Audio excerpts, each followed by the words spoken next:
The Silver Bullet Podcast with your host, letter carrier, and shop steward, Pirate Jim. My daddy was a miner, and I'm a miner's son. And I'll stick with the Union till every battle's won. Which side are you on? Which side are you on? Which side are you on? Which side are you on? With gratitude, mutual respect, and reciprocity, we acknowledge the ancestral home, culture, and oral teachings of the Treaty 7 signatories, which includes the Siksika Nation, Piikani Nation, Kaana Nation, the Ayithka Stony Nakota Nation, consisting of the Chiniki, Bearspaw, and Good Stony bands, and the people of the Tsuut'ina Nation. We also recognize the Métis people of Alberta Region 3, who call Treaty 7 their home. We respect all people who share, celebrate, and care for the Treaty 7 territory of Southern Alberta, and we honor the original caretakers of the land. Ooh, cuts off. Sorry about that. Aloha kako, welcome to the show. And I've moved myself. There we are. Yee-hoo, look at that. Cameraman left arm. What? Anyway, how's it going? It's, I don't know if it's day 323. I just threw out a number. You know, it's another day. But the offer has come down. And I guess maybe we should talk about that first. Okay, so pretty much the same as it was before. We got compound wage increase of 13.59% over 4 years. They're going to be maintaining our defined benefit pension. Enhanced coverage for select health benefits contingent on modest adjustments to premium cost sharing. Blah, blah, blah. Maintaining COLA, 7.1%. Vacation and pre-retirement will be the same. Here's their plan to build parcel business. The offers continue to propose important changes to Canada Post's delivery model to help build a more flexible and affordable postal service. One that better serves Canadians in today's economy. To support delivery flexibility, Canada Post continues to propose new part-time positions that come with health and pension benefits and scheduled and guaranteed hours. All right. What they said before, guaranteed hours, but what does that mean really? What's the truth behind that? Transforming the company's operations. On September 25th, the Government of Canada directed Canada Post to introduce flexibility in delivery standards and frequency, expand the use of community mailboxes, develop a plan to protect service in rural, remote, and northern and Indigenous communities after the lifting of the rural moratorium, which technically should be done through a mandate review. And when he says after lifting, or they say after lifting, I thought he just did that last Thursday, lifted it. Guess we'll have to find out. We don't know, do we? We're in uncharted territory. Workforce adjustment process for the urban bargaining unit. All right, letter carriers, listen in. This is the part I love. The corporation. Let me get ready. The corporation is proposing a fair and balanced approach to managing the size of its workforce in the urban bargaining unit. With these changes, Canada Post will continue to provide good jobs and need a strong workforce, but one that is smaller in size and more flexible in the future. Let's see, flexible, that's three times so far. The best job security comes from organizations that are strong and self-sustainable. Exactly. So let's increase sales. Let's get more parcel business by going and sending a letter. Send an email out today, sir, Mr. Dougie, to all of the customers that you've been scaring, saying find other possibilities because they're going on strike. Remember all that? How about you go and send an email to all those same people saying, today we are going to give our workers a fair offer. No layoffs because we are going to increase sales. So therefore, we don't have to cut people because we'll be increasing sales and then have more jobs because we'll be busting at the seams with parcels. And you can throw in there at the end of your little press release, we plan to dissolve Purolator and incorporate it into Canada Post so that all the volumes and all the workers of Purolator can now join Canada Post. And maybe we have a different bargaining unit for now for the Purolator drivers. I don't know. How about we come up with a different classification of job just for that? I don't know. These are ideas. And I'm just a frickin' letter carrier. These are the ideas. Anyway, where were we? As a temporary measure for the duration of its transformation, the corporation cannot maintain its existing job security for life provisions for employees in the urban unit, which require the company to continue to provide full pay to an employee until they decide to leave, even if there's no work for them. Brothers and sisters and cousins, do you remember when there's been no work for us? We get the work, we deliver it, we go home. If our boss was to do his job like all the ones before them, with all their quirks, this one's been the worst. Like 2019, dude. The sales dropped because of you and your team, not me and my team. Instead of the company, where were we? Instead, the company proposes an exception process limited to its implementation of the government directions. One man's directions. Two man, I guess. Kaplan, because he's in on it too. Kaplan and Lightbound, which, pass the buck, eh? So who's going to be the next person that gets our file after Lightbound? These poor members of Parliament. All right. To implement these measures, Canada Post is proposing a transparent workforce adjustment process that includes 6 months notice to CUPW, a period of consultation with the union, voluntary departure incentives of up to 78 weeks base pay, and seniority-based bidding and bumping. Does that mean for routes? What does that mean? And make sure you notice it says up to 78 weeks. So most of us ain't going to get 78 weeks, right? Anyway, layoffs will only be used if other measures, including attrition and departure incentives. Severance has a new name. It's called departure incentives. Prove insufficient to achieve reduction targets. Layoffs will only be used if other measures, including attrition and departure incentives, prove insufficient to achieve reduction targets. Dude, you've been cutting jobs already inside, which is why we have the fluctuating volumes, right?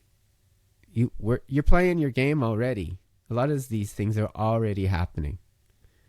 Now it's just kicking us out. That's all that's left.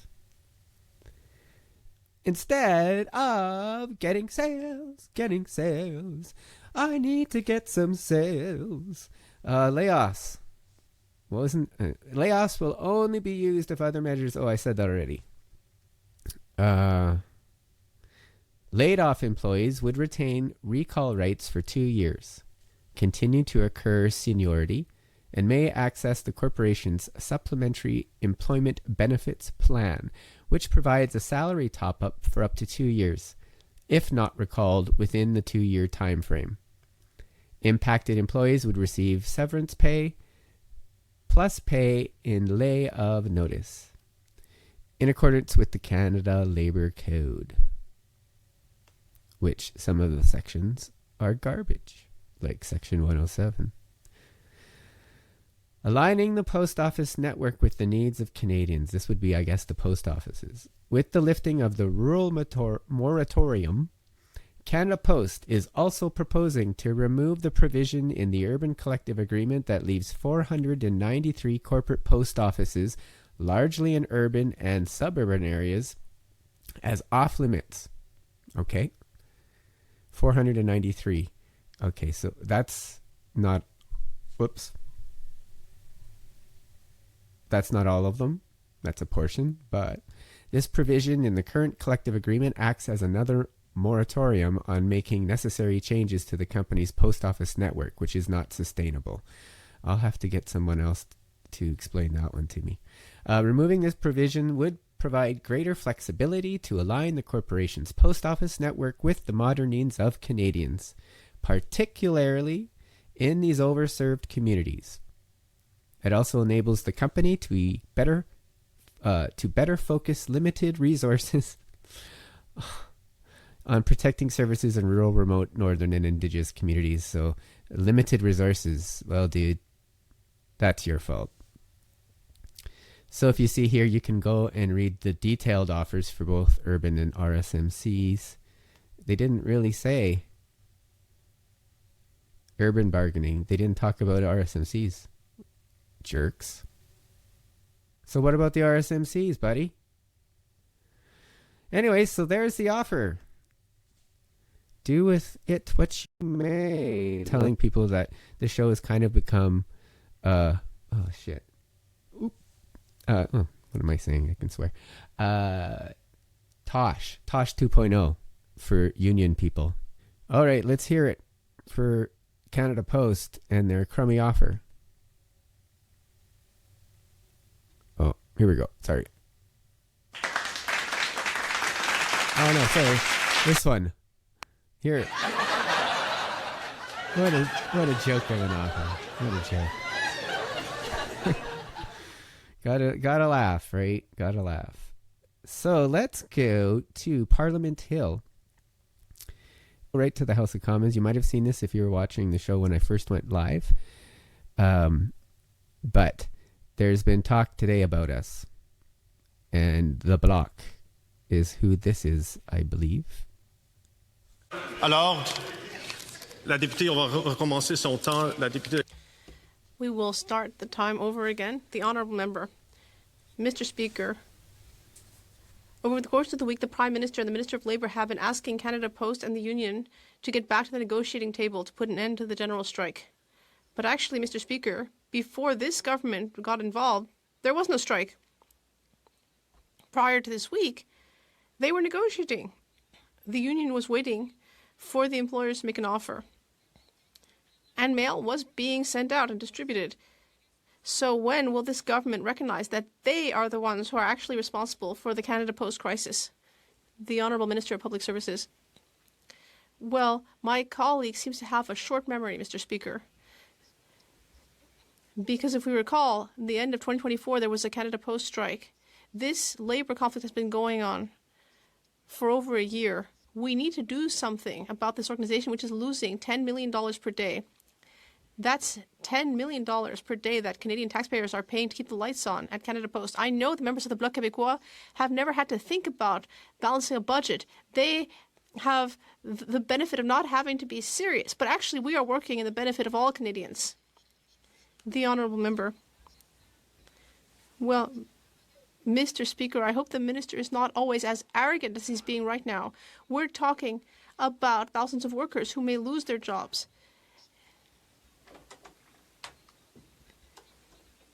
It's remarkable that this government is asking.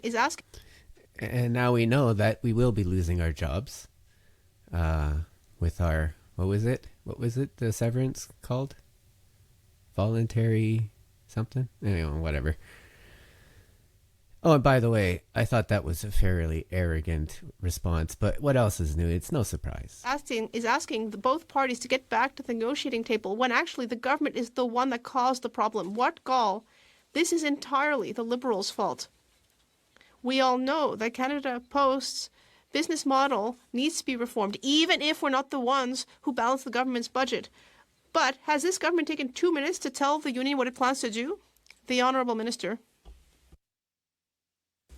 Mr. Speaker, I would like to remind my colleague that this labour conflict has been going on for 20 months. If we want to preserve this essential institution, we're going to need to bring in major reforms.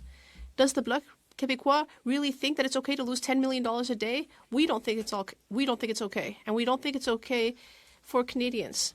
And in addition, many of my colleagues' fellow committee members are asking for this to be done. We think that it's now essential for the union and the management of Canada Post to come to an agreement in the best interest of everyone. South Okanagan. All right, let's talk about this. Canada Post is essential to the economy. No doubt it's an essential service, especially for small businesses. But right now, those small businesses are hurting. Why? Because the government is meddling in the bargaining process with the Canadian Union of Postal Workers, siding with management and escalating tensions. And let's not forget, this is happening during a time when trade wars are already squeezing these businesses. It's chaos. Here's the thing. Canada Post is a public service, not a business. Everyone agrees reforms are necessary. What's happening right now is not reform. It's privatization in disguise. Let me talk about this a little bit more. Purolator, which is 91% owned by Canada Post, is being used to shift parcel delivery away from the public postal service. During labor disputes, Purolator swoops in with steep discounts to lure small business customers by bypassing unionized workers. And while Canada Post cries financial hardship, Purolator is raking in $300 million in revenue increases, even buying out companies like Livingstone International, Canada's largest customs brokerage firm. So where's the money really going? This isn't just about profits, it's about union busting. CUPW says Canada Post is using Purolator to weaken the bargaining power of postal workers, all while undermining the public service we all rely on. And let's be real, this strategy doesn't just hurt workers, it hurts all of us who depend on a strong public postal system. What needs to happen, Canada Post needs to stop funneling business to Purolator and start focusing on expanding public services. This isn't just about saving jobs, it's about protecting a public service that's vital to our communities and our economy. Privatization isn't the answer, and the federal Liberal government needs to stop undermining workers. What happened there? Anyway, yeah. Once again, a member of the public gets it. And so if you're not going to listen to me, to posties, to workers, the postal workers who are doing the job, and think that we're just making crap up, well, there you go. Business owners understand. And those who don't, we need to help them understand. I want this to be over now. On Monday morning, I want to go in and I want to deliver my mail. We all do. We're not doing this for our benefit. We're doing this to help you, to help those people in the small towns across the country, right? Just like if I was an MP right now, I would be doing everything in my power to make our lives better. As a worker, as someone just like me, or just like you, we need more people like you and me in power. Because we're not doing this for clickbait or a legacy or what I'm not. If I die being Pirate Jim, just who was, a mediocre musician, not a very fast letter carrier, but enjoyed people, and a good dad, that would be fine. I don't need to be famous. I don't need to change the world. I don't need to leave a mark on Canada. And a lot of us don't. And a lot of us that could really help make this country work. But sure, we're not lawyers. We can't write all the legal documents, blah, blah, blah. We can learn and we can work with people. Just like how if I wanted to write a book and say I'm not that great at writing it, I can get together with someone who is. Right? Anyway, and there's nothing wrong with that. It's not AI. Where was I going? There was something about going to Parliament Hill. Anyway, I want to do this in order. I don't think it's going to happen because I made little new names for all the files. And I don't remember now my own tricks. So let's go to NDP on the Hill. So there was a huge multi-union demonstration on Parliament Hill yesterday, and the leaders, the members of Parliament for Canada's NDP, spoke, and I couldn't see any other film. Standing strongly in favor of your rights and your interests, and we're going to go into the House of Commons right after question period, and we're moving a motion to have an emergency debate on the way this government is treating Canada.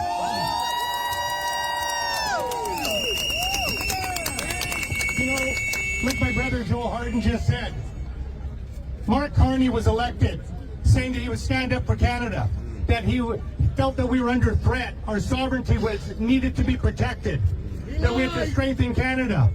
I don't recall him ever saying that the way he was going to do that was to destroy cherished Canadian institutions like Canada Post that's older than Canada itself. Right. I don't remember him saying that he was going to attack workers like they have done. I have not seen a government this aggressive on workers since Stephen Harper's government, and I'll tell you, Mark Carney's given them a good rent for his money. Back to work. They ordered rail workers back to work, flight attendants back to work, Canada Post workers back to work. And you know what? They're violating your charter rights, and they're interfering in free collective bargaining, and we're here to say that will never be allowed to happen in Canada.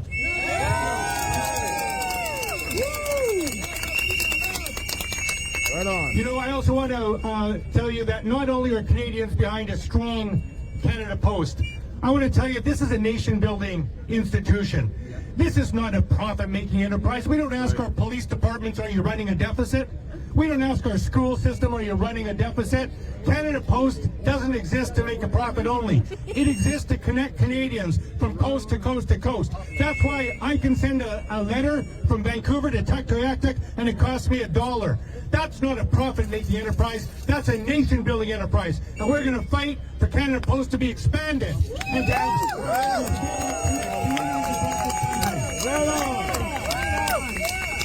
you know, I want to say a word too about Purolator. When they talk about Canada Post loss, do Canadians realize that Canada Post owns 91% of Purolator? Yeah, mail delivery may be down, but package delivery is way up. And you know, there's a conflict of interest there, and a scandal, I think, there that we need to get to the bottom of. But we want to make sure that Canada Post...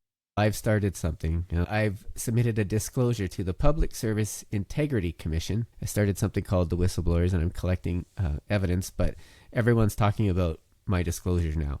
The Purolator issue, the scabbing that's going on right now. I have pictures I'm going to show. No, I'm not. It was supposed to be in the opening thing. I took them out. Of some of the scabbing happening now. CUPW has already submitted a labor code unfair labor practices complaint with the Canadian labor people, and that's in my thing. Anyhow, the more evidence we collect, the better. I have some letters from members of Parliament backing up my disclosure submission. So we've started stuff. I've also submitted a Freedom of Information, I don't think that's what they call it here, and requesting all of the financials on the Kaplan Commission. Uh-oh. Did I hit something? I did. Okay, let's finish watching this. Post and Purolator are here to serve Canadians. Yes. I also want to say, you know, in 2015, I think I have it here on my phone. Let me see. Yeah, I do. It says here, Liberals will save home mail delivery. Harper's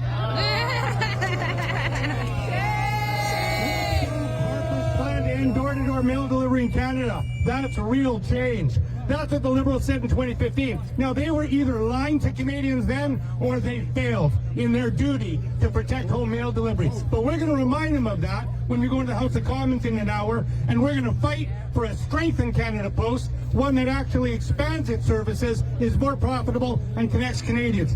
And I just want to say briefly as well to all you taxi drivers, like Canada Post, you are part of the institutional infrastructure of this country.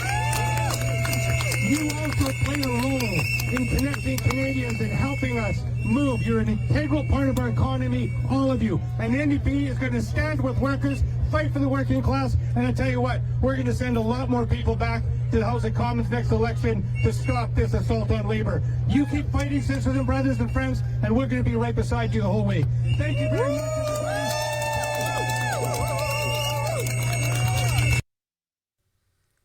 All right, I'm not going to use the space bar. It looks like I didn't turn off my mic, so you got to hear it. That's wonderful.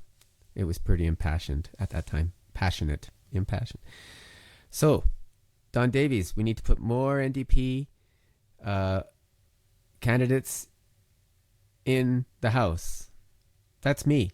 All right, so those of you who live in Calgary Crowfoot, when the time comes for a nomination race, I will be putting my name forward for being your member of parliament for the NDP in Calgary Crowfoot.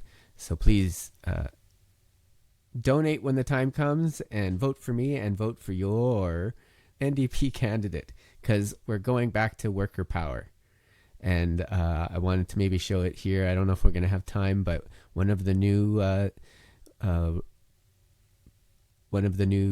NDP members who is running for the leadership of the party just announced themselves yesterday, Ron Ashton, and he's a Labour guy. A little bit after this, question period started, and the leader of the bloc and some other people went on the offensive, and it went a little bit like this.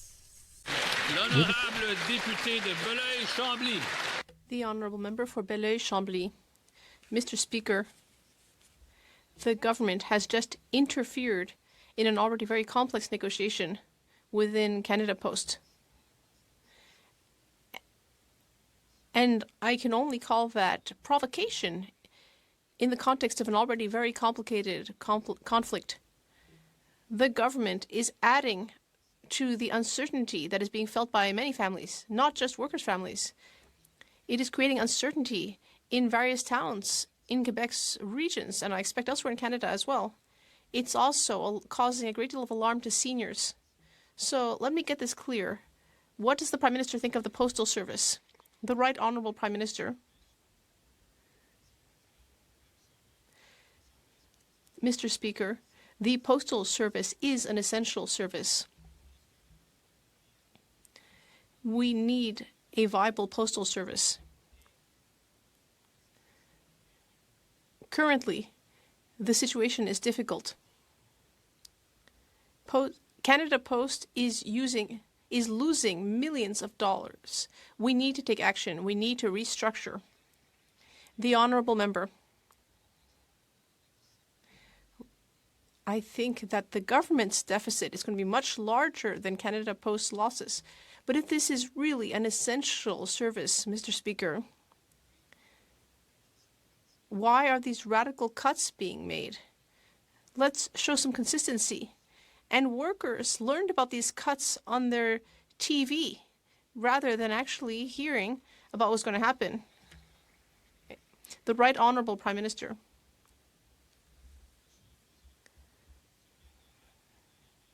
Mr. Speaker, I have just arrived here as Prime Minister.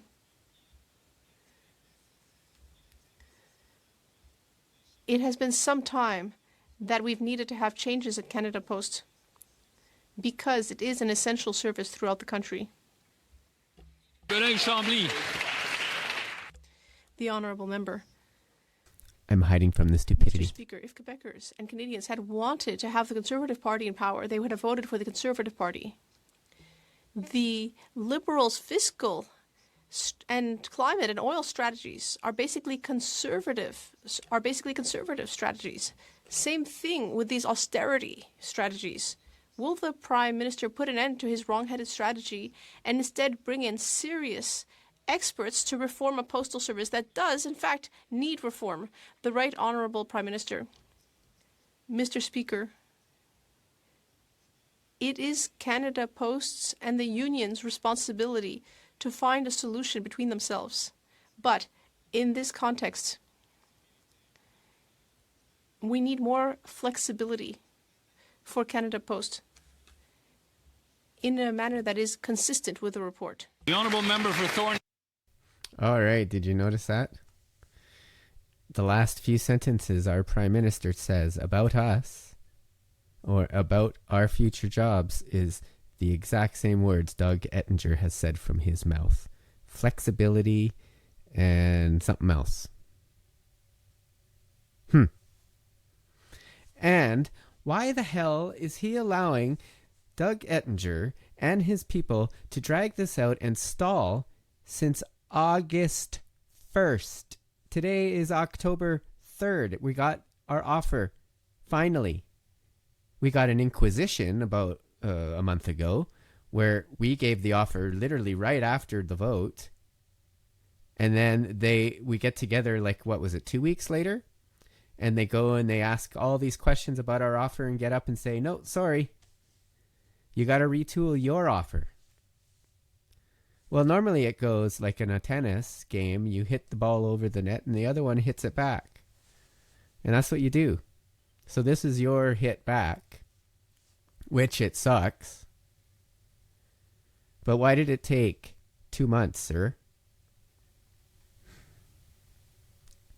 And it took us to stand up to you by stopping delivering the flyers that you don't want to pay us for. I wonder if that's in your offer. I wonder what the flyer thing is. Anybody know yet? Have they read it?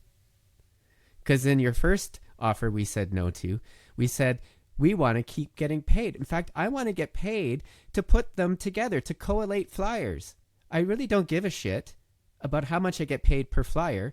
I want to get paid for the time because the time affects my route.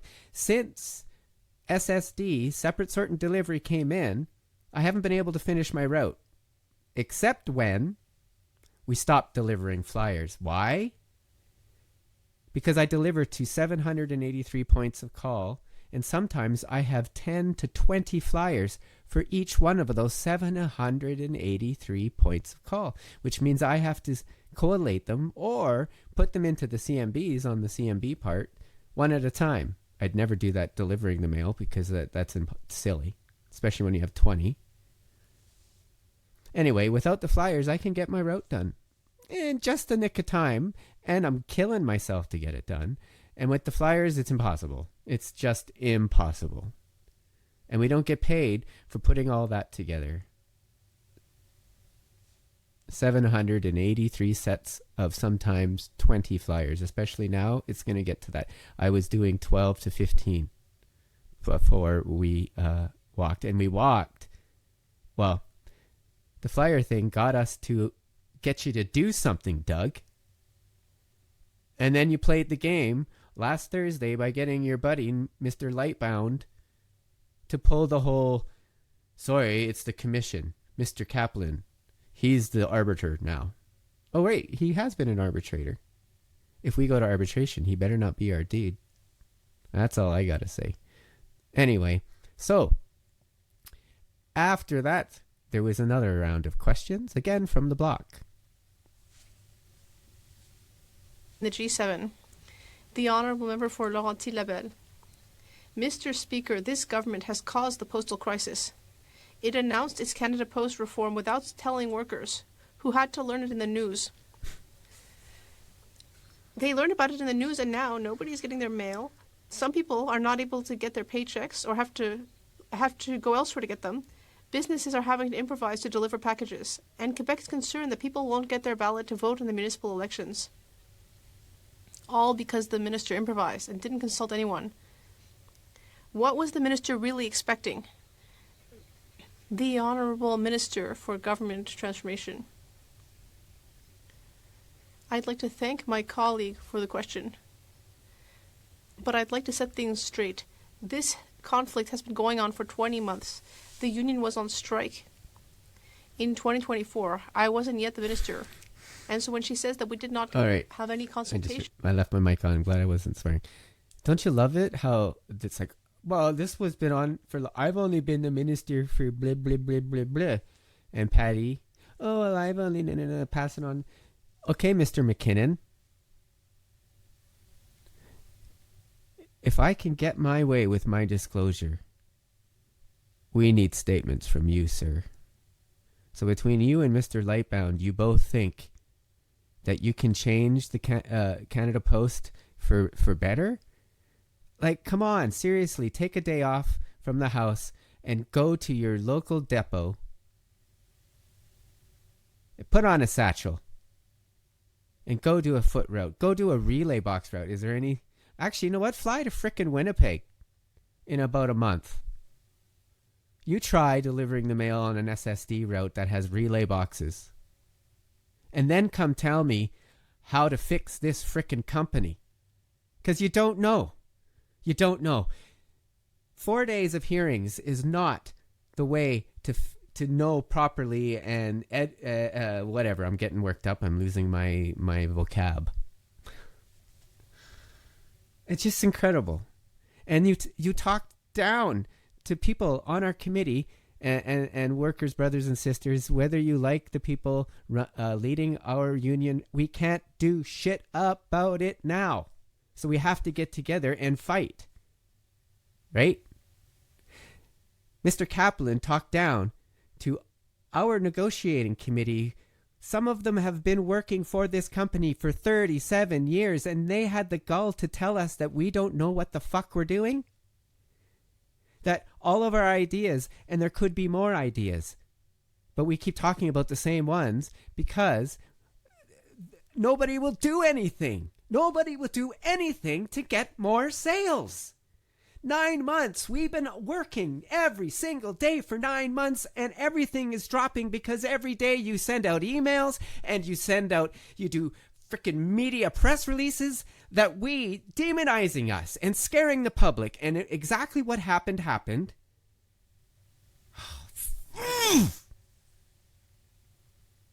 It's asinine how freaking simple it is to see the truth. And we have CBC continuously telling lies. The regular media can do nothing but focus. And I hope I'm not making your freaking screen shudder from my yelling. But you tell nothing but lies from my boss. Call Pirate Jim and I will tell you what the truth is. Well, what we're doing is actually bringing in the recommendations of the report that looked at Canada Post finances. We are bringing in sensible strategies to ensure that while Canada Post is losing millions of dollars every day, we cannot wait any longer. The Honourable Member for Laurentides-Labelle. Mr. Speaker, the federal government is the one that caused this postal crisis. I have a great example. Passports. People waiting for passports that won't arrive in time will have to go into Service Canada and in some cases pay hundreds of dollars to get their passport. And Service Canada is actually under the same department as the Postal Service. Clearly, it didn't even occur to Service Canada to try to fix this, and no one asked people what should be done before turning things upside down at Canada Post. Why are Quebecers once again having to pay for liberal incompetence?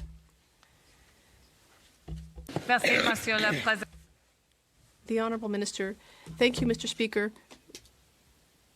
We have a plan for Canadians to get their passport. For people who have a situation with their passport stuck in the mail, and we are available 24/7 to help Canadians. Honourable Member. And that way to get passports to Canadians is using scab labor called Purolator, which is owned by Canada Post.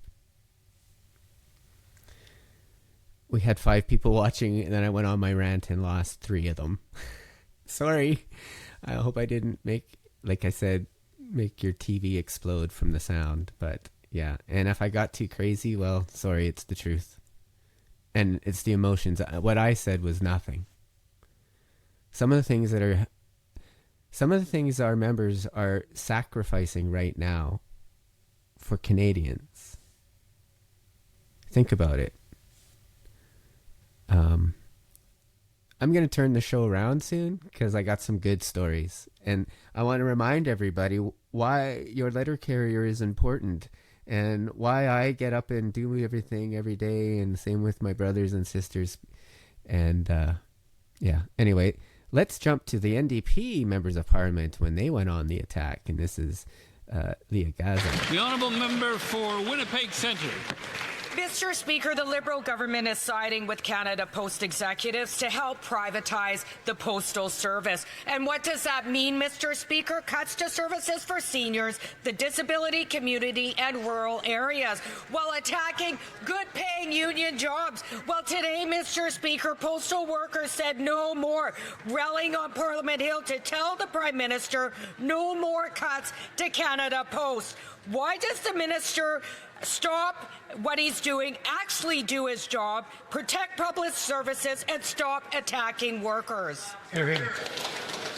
The Honourable Minister of Government Transformation. Thank you, Mr. Speaker. And to the contrary, Mr. Speaker, it's because we realize on this side, and we know full well that Canada Post is an essential institution to the fabric of our nation, that we're making and taking the necessary steps to put it on a path to financial viability.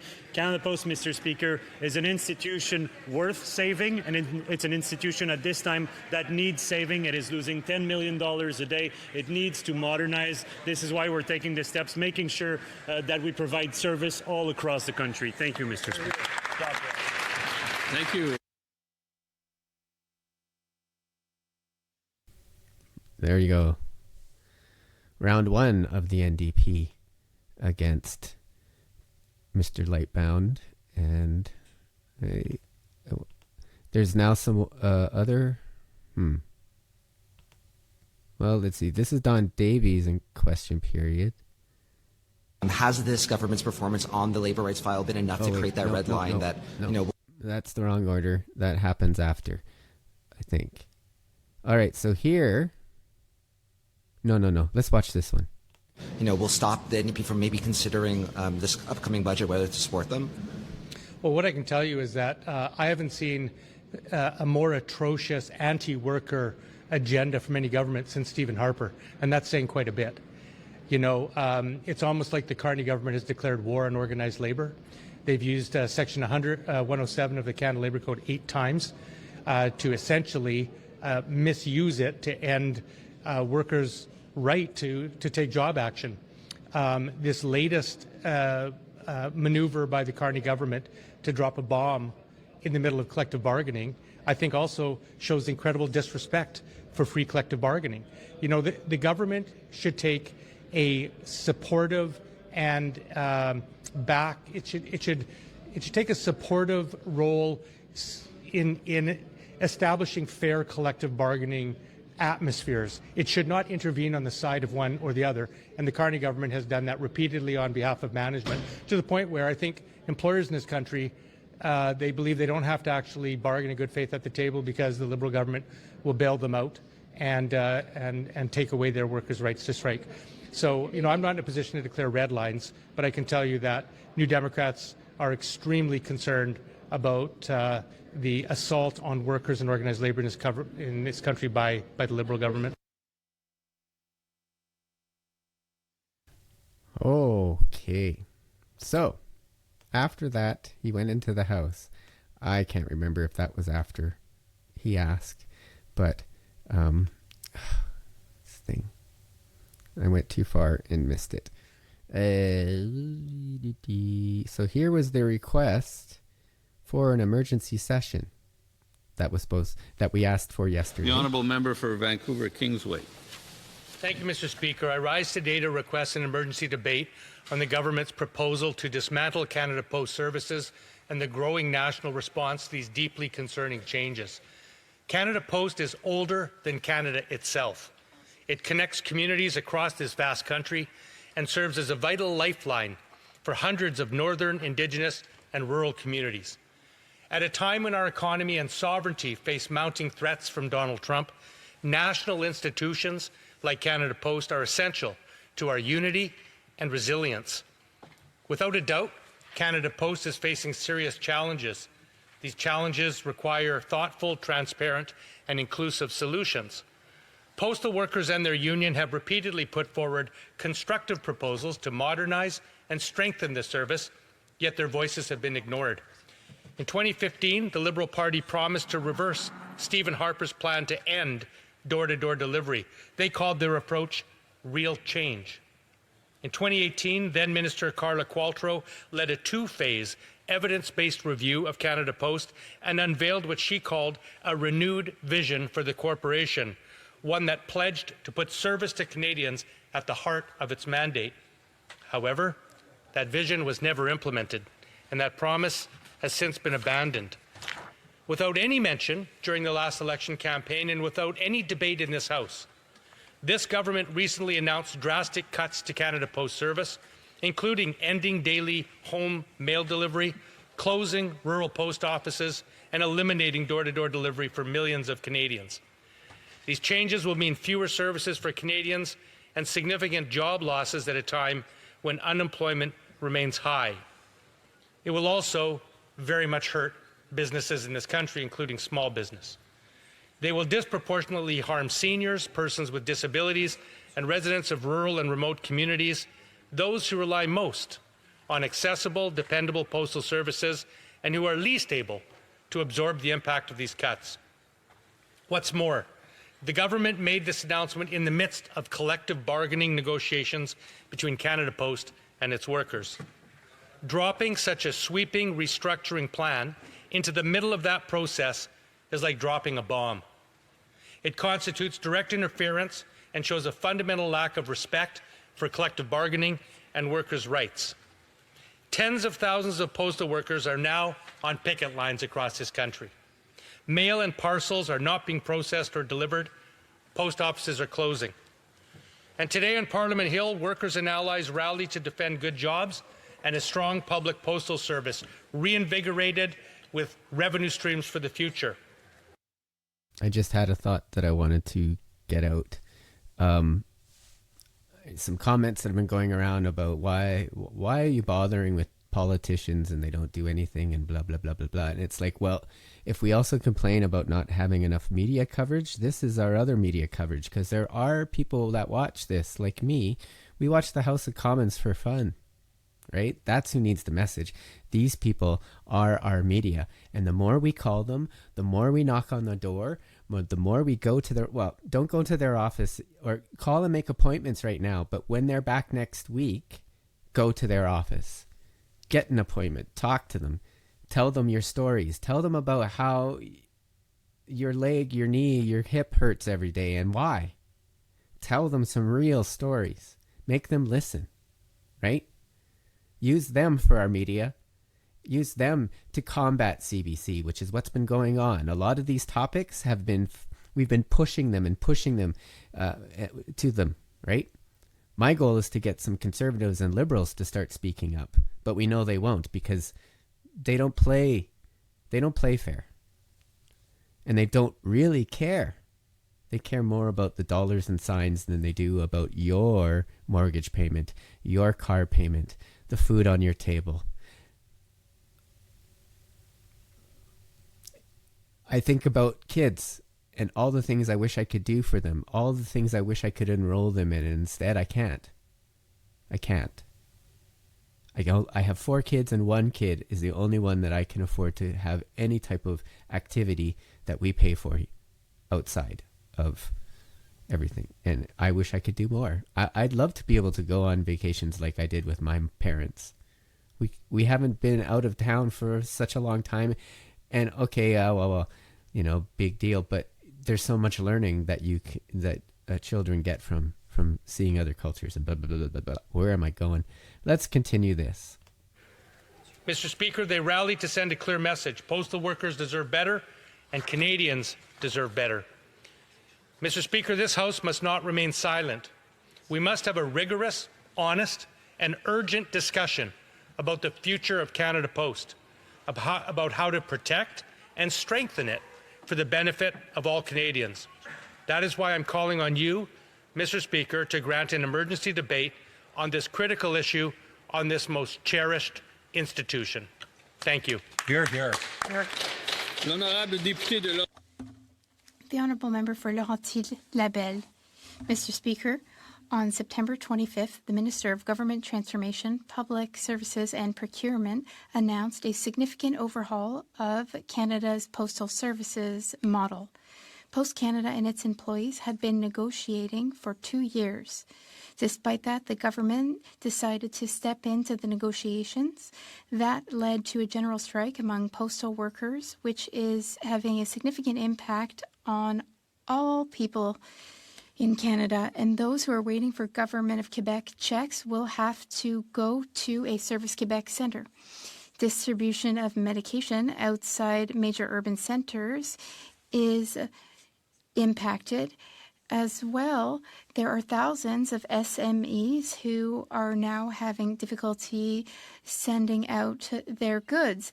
Passports are stuck in post offices. General election in Newfoundland and Labrador has been postponed. Municipal elections in Quebec are at risk. 55,000 Canada Post workers are on a general strike. They're wondering whether they'll still have a job tomorrow. All of this is occurring because the government did not consult before taking action. That's why we feel that an emergency debate is essential so that together we can work on solutions to the conflict which began on September 25th. Kingsway and Laurentides-Labelle for their interventions. However, I'm not satisfied that this request meets the specific requirements of the standing orders at this time. Cela étant dit, je sais qu'il That said, I know that this is a subject of great interest to many members. I am open to reconsidering this request at a further date if the situation compels. To rule on the. So there you go. That's how it ended. All of that to have the speaker say, nah, maybe later. And it can be discouraging and like, what's the point? Might throw up your arms and say, screw it. But I'm not giving up. We don't get it! We don't get it! Friends, I bring you greetings on behalf of over 300,000 public sector workers in Ontario, proud members of CUPW. They support your strike because your strike is about all of us. This minister has a responsibility to speak up, to demand that Canada Post, as a Crown corporation, reverse course and start doing what you told them they should do over a decade ago. When you stand up and when you fight back, there is something you can't describe that happens inside a worker's heart and a worker's soul. Once you feel your power, they will never take that away from you. Do you feel your power? One day longer! One day stronger! One day longer! One day stronger! Pamela Morin and her fellow postal workers are taking their fight for job security and the future of Canada Post to MPs' offices across the country today. The statement is, this is our post office. We believe in the public service for everybody, and we are willing to be out here so that we can have that service for everybody. Canada Post's 55,000 unionized employees have been off the job since Friday, one day after the federal government proposed a path forward for Canada Post that would see the end of door-to-door mail delivery and an end to the moratorium on rural post office closures. If you go out west, into the prairies, you might have a small rural post office, and that's the only federal infrastructure they have left in that town for 100, 200, 300 kilometer radius, right? Even here in our small town of Goderich, we have rural communities, we have farmers, we have farmland that we need to get to. Canada Post workers have been without a contract for 2 years. They went on strike last December, but were ordered back to work by the federal government just before Christmas.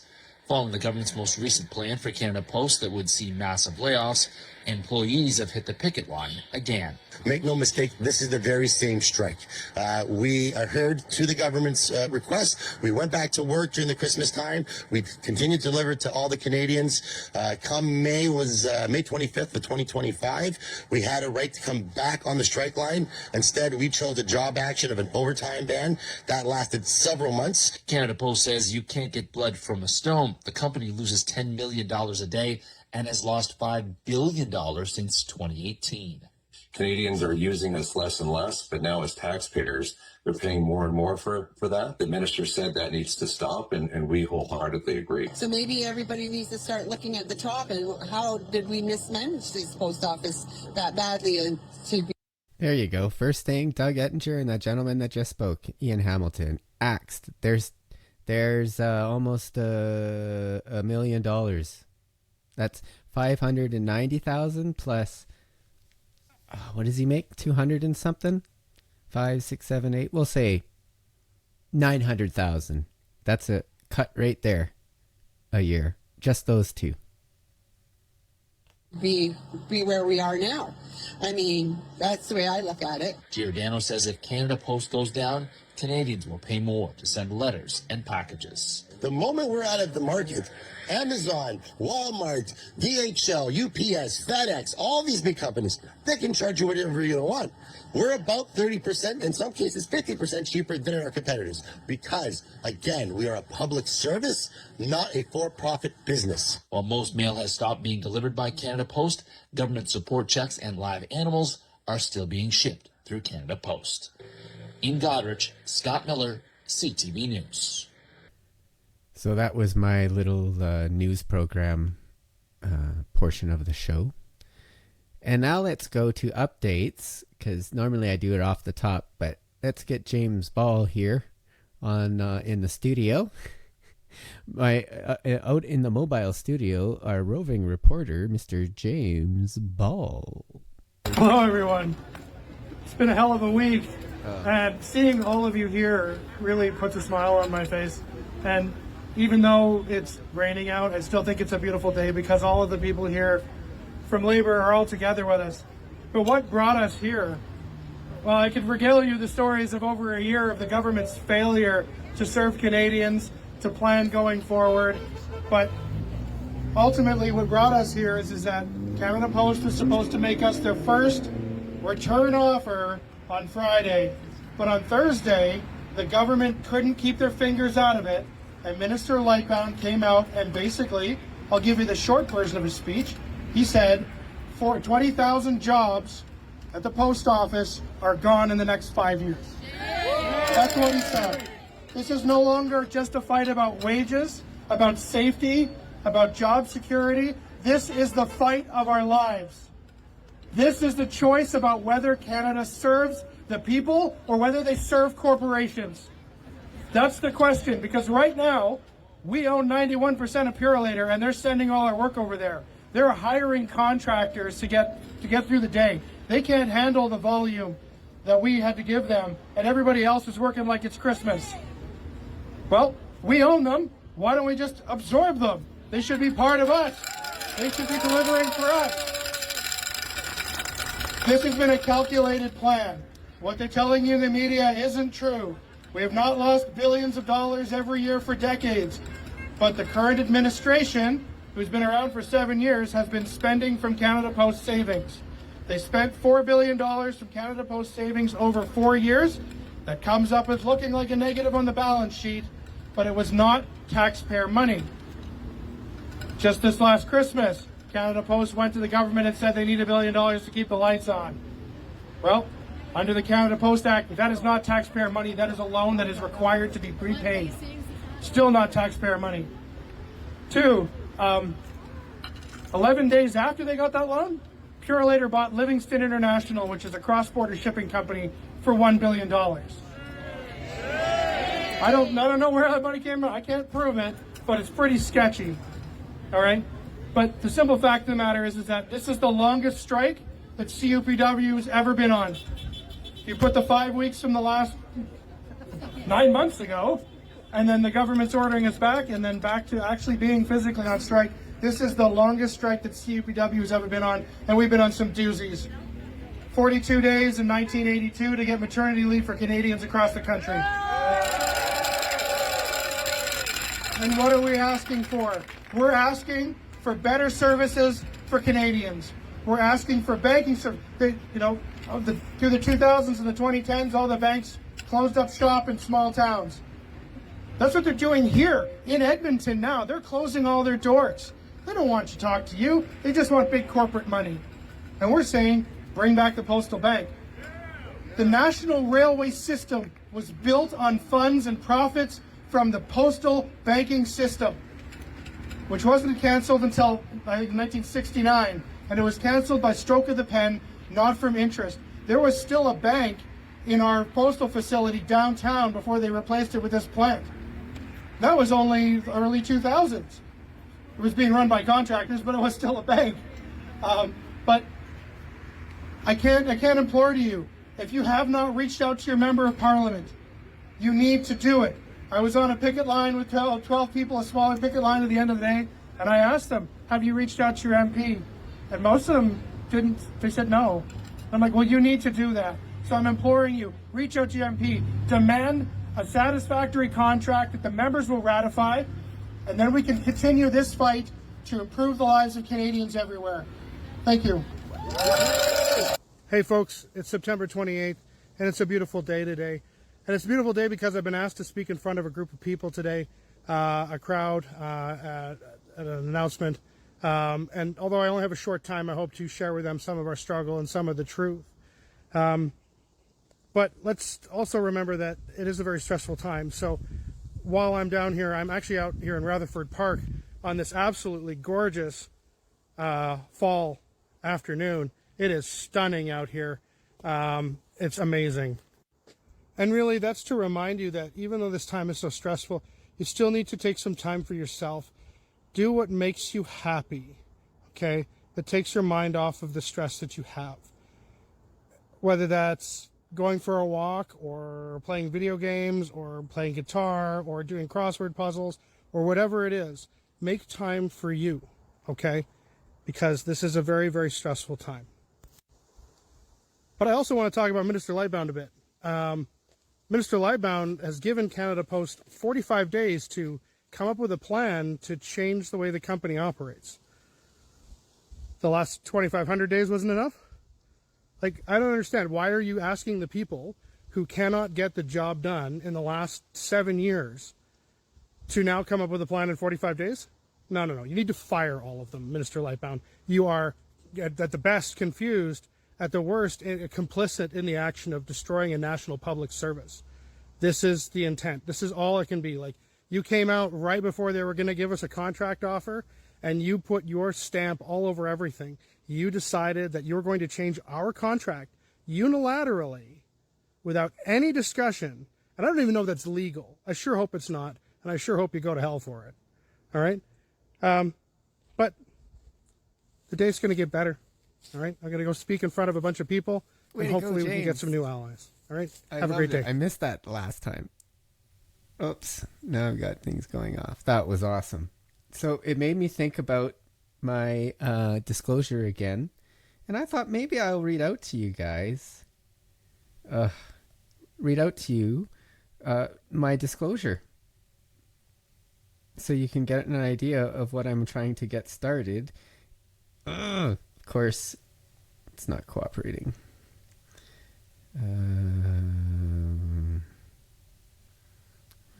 Oh, here we go. Oh, of course, it's the feedback one. Sigh. Well, maybe I should get that myself organized for that later. I'll play some other stuff here first. So James was talking about an event he was speaking at. Well, this is the event. There we go.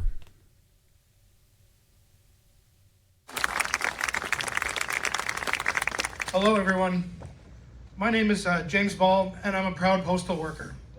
I'm also the president of the Canadian Union of Postal Workers, representing over 2,500 members in Edmonton and our affiliate offices stretching from Hinton in the west, Black Labiche in the north, Wainwright in the east, and Camrose and Wetaskiwin in the south, and all of the little places in between that everybody forgets exists.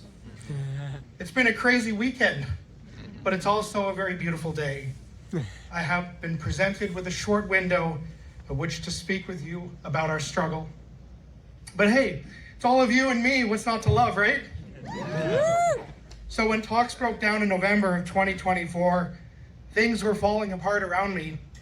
My local president had passed away in a very short time from cancer. As vice president, a position I had held for only a short time, I was thrust into the position of acting president. All around me were people looking for instructions, wanting me to find solutions to their problems, some general, some intensely personal. I was overwhelmed, but we had a good team, as wounded as it was. Although those 5 weeks on the line, all throughout it, there was this voice, and it kept saying, "How can I help you?" That was Heather. I didn't know what to do with that voice at the time. I'm still not always sure what to do when people ask me what they can do for me. But she never stopped asking. We tried to get her onto the work floor after the strike while mail piled up and Canada Post refused to move it. But Canada Post wouldn't let a member of Parliament visit the work floor to see their lives. Shame. Heather has stood tall for postal workers, in fact, for the working class in Parliament, and she has only ever asked us what we needed her to say. Not to grandstand, but genuinely, what do you need Parliament to hear? On Thursday, the day the strike started, Minister Lightbound made unilateral changes to the working conditions of postal workers that will result in the decimation of tens of thousands of jobs. He made changes to our contract without negotiation. I don't even think that's legal. Canada Post at this moment is no longer going to present us with the offer on Friday like they had promised. They are instead going back to retool it to fit what Minister Lightbound has said. Minister Lightbound has become an arbitrator for the corporation, and all he sees are cuts. What we at CUPW see is a future where Canada Post's massive network of over 4,000 facilities and retail outlets can be used for the betterment of this country, to bring services to rural, remote, and Indigenous communities. We see a future for Canada Post and all of its employees to help bring in a new age of prosperity for Canada. The federal government gave $16 billion to Volkswagen to not build a battery plant. We have to pay back the $1 billion they gave us. It's a loan. Heather has been a stalwart supporter, and we never needed to ask. She has been on our picket lines in the darkest and coldest days of December. No liberal or conservative has ever visited my lines. I'm a simple man, and I believe in action over promises. Heather has never promised me anything, but she has taken action whenever possible. I support those who support the working class, and Heather has my support.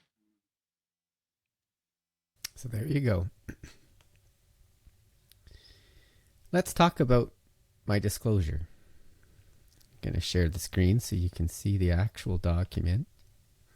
You'll see the email address and phone number if you have evidence of any of these accusations.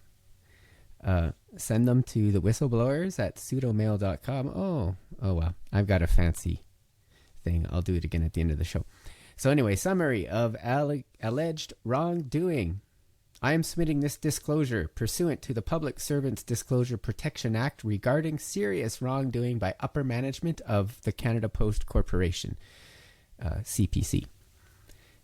The allegations involve gross mismanagement, abuse of authority, breach of the Canada Post Corporation Act, and violations of the Canadian Labour Code, Canada Labour Code. And the violations for the Labour Code have already been submitted to the CIRB. Anyway, so here we go. Chronic and intentional understaffing of processing plants. And this has been happening since before we went on strike in November, before the lockout/strike in November. Canada Post has knowingly failed to adequately staff processing facilities nationwide. This has caused delays of several days to weeks in mail processing and delivery, backlogs impacting time-sensitive government, medical, and legal mail, national degradation of service standards. SSD is actually designed, I would say, to delay the mail. It breaks Canada Post 50, the Article 50, every single day, because my mail is sorted the day before I deliver it, not the day it gets to my depot. And I mean, I guess the rules might be something like I have to deliver it when it's presented to me. So until it's presented to me, maybe it's not late. I don't know. I just thought of that one. These staffing shortages are the result of management decisions, not uncontrollable circumstances like you hear, and appear to be part of a long-term cost-cutting and privatization strategy, which we can prove over and over again, right down to when they shut down postal banking and with their attempts to partner with other banks, with TD and now with Coho. Why can't we start our own? We will make money. It's garbage. We won't. This violates Section 50, which is what I said. Misuse of funds and manipulation of the CIRB vote. So misuse of funds to me is mismanagement. The thing is there was this business plan and they said they were spending the money and they spent the money, but they spent it in the wrong order. So to me, that's mismanagement. There's probably lots of other little examples if you think about it for a while. So during the government-forced CIRB administered vote, which ended on August 1st, 2 months ago, Canada Post management disseminated misleading information to workers, interfered with union communications using my scanner, using TVs and all the depots, sending out text messages, I believe it was, emails, everything. Little posters about the offer everywhere, and we can't do that. There are lots of legal constraints to a union to be able to do stuff like that. And it's bad faith bargaining. Of course, it likely constitutes an unfair labor practice under Section 94 of the Canada Labour Code and represents abuse of authority and bad faith dealings with employees. I should next show pop up our complaint about that.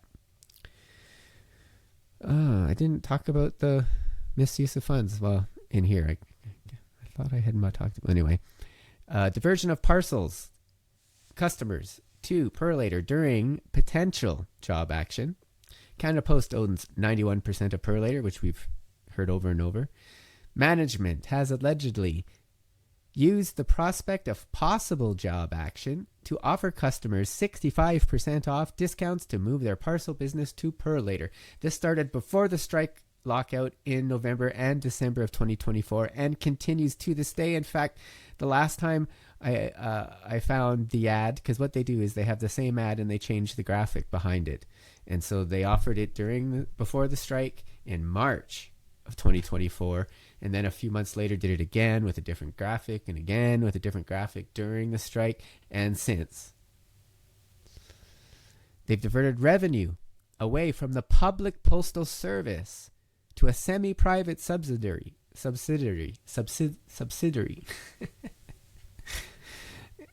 Yet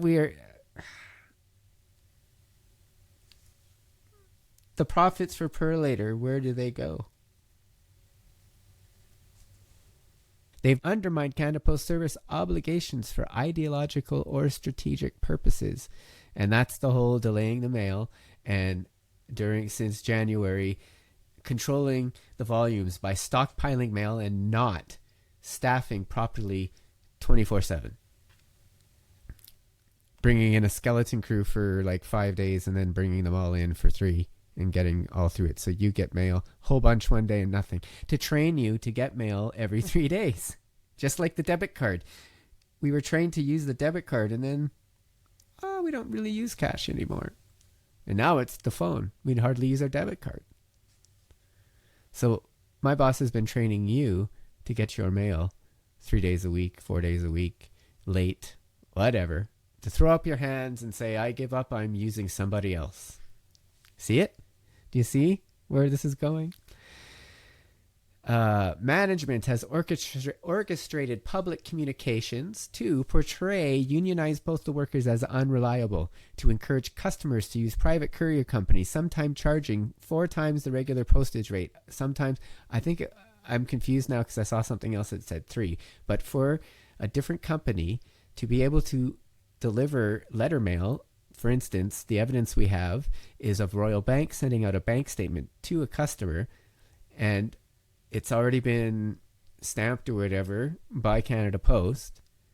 It was delivered inside a Purolator envelope, which for Purolator to deliver that, a private company to deliver that, because of the Canada Post Act and the monopoly we have on letter mail, Purolator had to charge Royal Bank either 3 or 4 times the amount of that stamp cost to deliver that.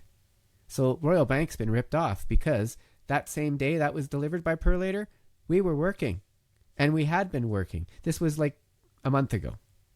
We had been working since December.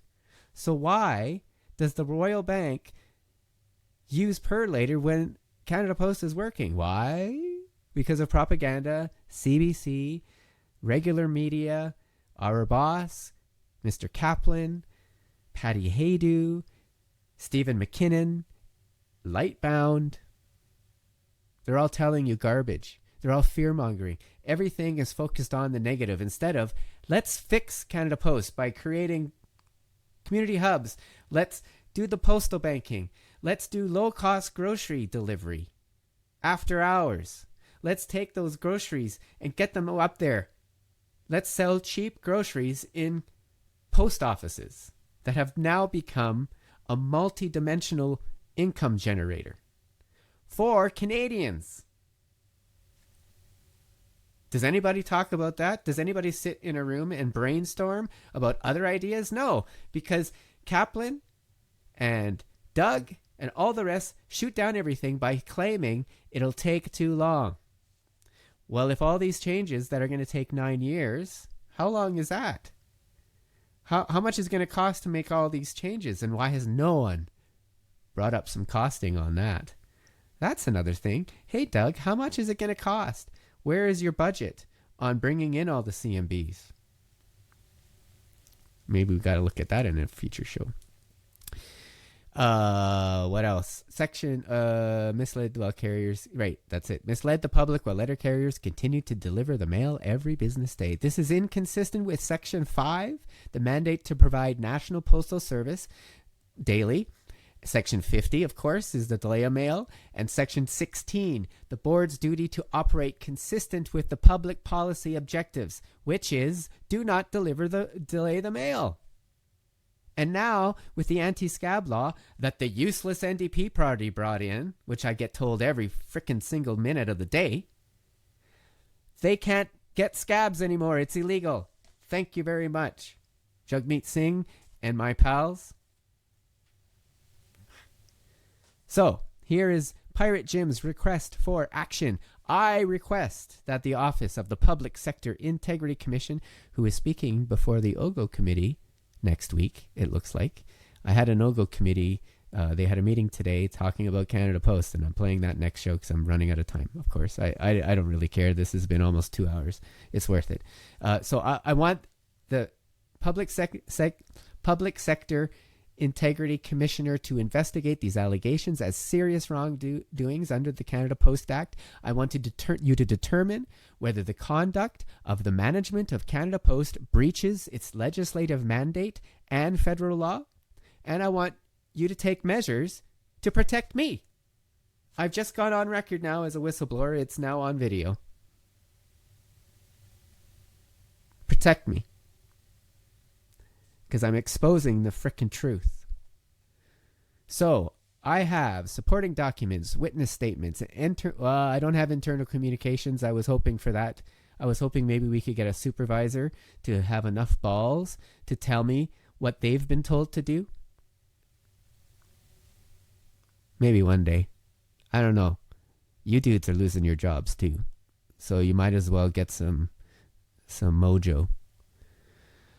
So there you go, Pirate Jim. That's my disclosure, and I'm sticking to it.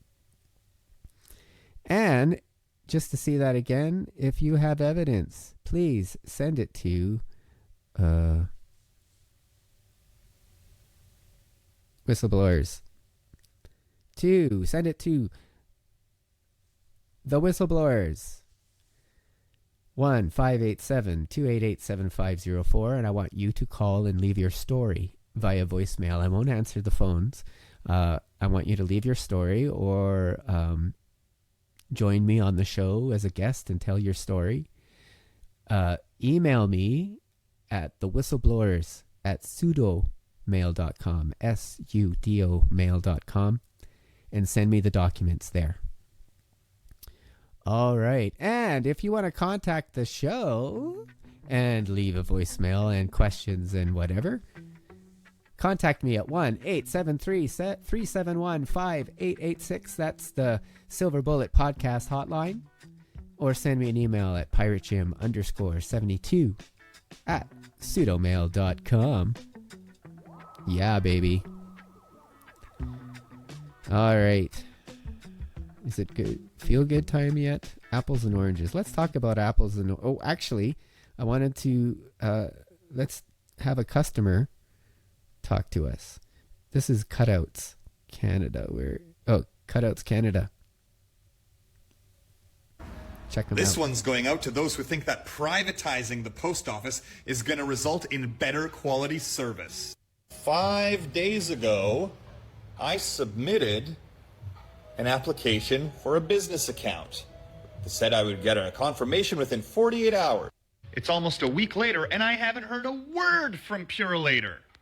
So I'm still waiting, and my customers are still waiting, and Purolator is just taking their sweet time. So tell me again how a private courier is going to do a better job than Canada Post. A rich girl once told me she didn't shop in thrift stores because they were sad places. And immediately I pictured myself trotting alongside my mom at the community thrift on the south side, the dusty heaven that produced all my toys and dresses. I remember This Will Be, some Natalie Cole or Otis Redding or Earth, Wind & Fire shooting through the speakers, my mom humming about everlasting love while scouring the kitchen utensils. And I know the rich girl is wrong. The thrift stores are anything but sad. Mom had rules when I was young. Pants should be under $10, shirts less than $5, a good jacket maybe $15 or $20. I'm not sure if she made these rules or inherited them as I did, but I keep them with me wherever I go. Know that a woman who came before you knew you would need guidance, and so she gifted you from her tired palms her oldest blueprints for existing. The women in my family have always been the most original. Trust them to find a way to do something when every easy option is gone. Turn the blouse backwards, and now it fits better. Roll up the sleeves, remove shoulder pads, learn to sew so you can hem your own clothes. What can you create when the only thing in front of you is your hands? How fast can you think? How deliberate can you be? Can you imagine something better than what you have, then make the thing you have better? Who taught you to make a solution where there is none? Who was it that said adapt or die? And did they meet my mother, queen of couponing and early morning yard sales before the Texas heat brushes the back of the neck? When I tell you department stores overwhelm me, what I mean is 15% off is not a sale. I'm not even sure why they have sales because I'm not showing up till it goes on clearance. Mom says everything goes on clearance. Mom also says the only things you should buy new are shoes and underwear, that just because you don't have money doesn't mean you can't be sanitary. Don't leave the store until you've seen everything. The selection changes every day. Every 24 hours, a handful of new chances to become an artist. My mom says she used to write poetry. My father, when he was alive, was a dancer. Did I learn grace, or was it passed through the blood? Have I always been creative and practical? Today, I bought 2 sweaters, 2 belts, and a mason jar for $3. Texted my mom, thinking of you. All right. Let's let, normally I'd have Tanya speak a bit earlier in the show, but reminder, Tanya is not a Canada Post employee. I just wanted to take a minute and say thank you. I want to say thank you to the 50,000 plus postal workers that are out there and holding the line and standing up against bullies. I know you don't want to be out there. Nobody ever wants to be on strike. Back when you voted no to the terrible offer that Canada Post put on the table, you didn't do so thinking, oh boy, I hope we end up on the picket line. I know that you've continued to fight and negotiate. But then the government stepped in, and they changed the rules. Hell, they changed the game. And sometimes you have no choice but to stand up and hope that the people around you stand up with you. It's 7:15 in Ontario, 8:45 in Newfoundland, but it's only 4:15 in BC.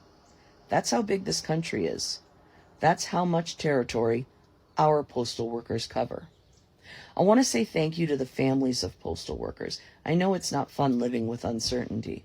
I want to say thank you to the small business owners across the country who support postal workers and who understand that your costs will go up without a Public Canada Post.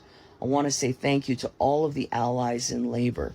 Your support, your voices, they are important for the people who are boots on the ground fighting this fight. I want to say we stand in solidarity. We stand with labor. Canada Post is an institution that is older than the country itself. And some of you like your institutions.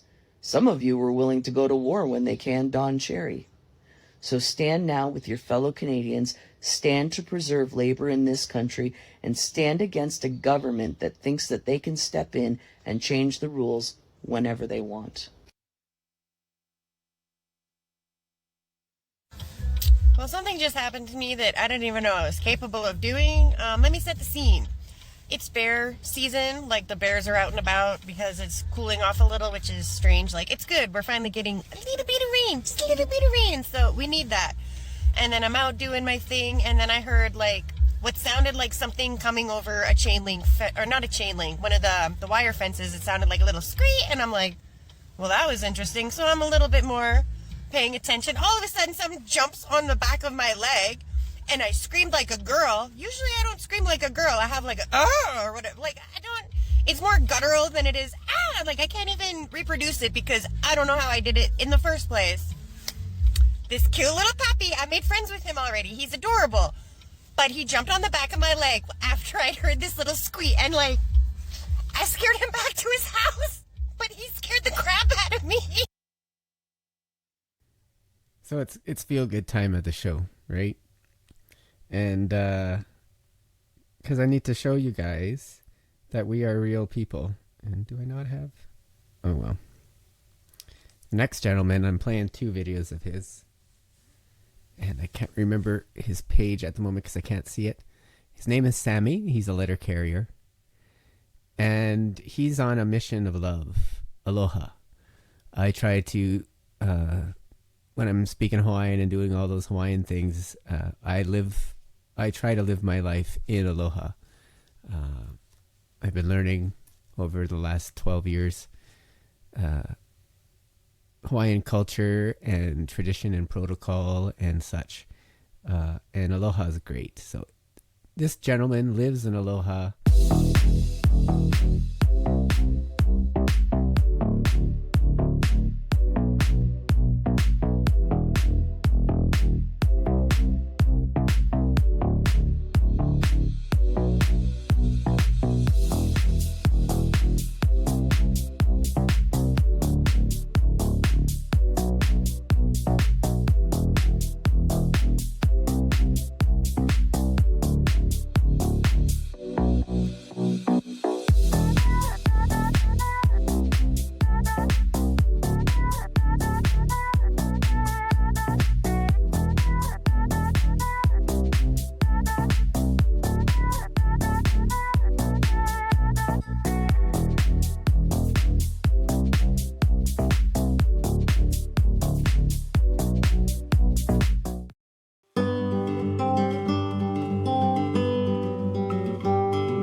See, we're people too. We have kids. And we just want to do our job. We just want to make you smile. I mean, sure, some of us are too much in a hurry to say hi and to get to know you, but that's the world, right? Not everybody is like that. But deep down inside, we care about getting the mail to you. And let's make it old-fashioned. The government, whether it be the provincial government, and let's be honest, we've got none better than you do out here in Alberta. I think both of us would cheerfully send them off somewhere. The governments aren't protecting our communities. The people who are protecting our communities are workers. And when workers join together to fight for our communities, when we decide that we're going to stand up and we're going to say, hell to the no, you're not going to push us out, our communities thrive. So I'm calling on, whether you were with CUPE, whether you're with ATU, whether you're a teacher, you're a nurse, whether you're a construction worker, whether you work in a factory, now's the time that we turn out, show up, and stand up and push back. Because we have a little saying in Ontario, if we don't get it, if we don't get it, if we don't get it, one day longer, folks, one day stronger.